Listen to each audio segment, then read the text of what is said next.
Hello mga kalakwatsa, try natin ang mga pagkain from a random Facebook post.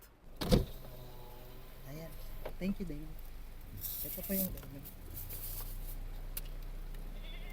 thank you po. So mga kalakwatsa, ang titikman natin ngayon ay ang shawarma rice. So typically mga kalakwatsa, ang shawarma ay binabalot or nirarap sa pita bread. But this time, titikman natin siya with combination ng rice. Ang kanilang shawarma rice ay nagkakahalaga lang ng 85 pesos. Samahan niyo ako sa ating first bite.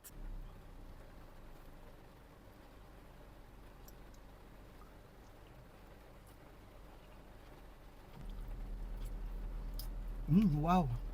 Yung lasa niya, super siksik na siksik yung flavors. Grabe yung timpla nila sa ground beef nila at talagang nanunuot yung shawarma flavor.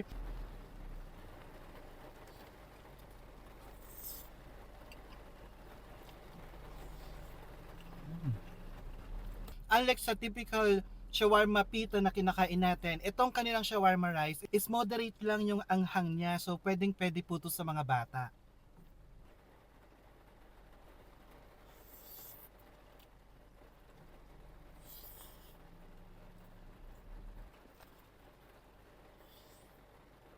Bisitahin na ang kanilang Facebook page at subukan na rin ang kanilang shawarma rice. Yun lamang, salamat sa panonood!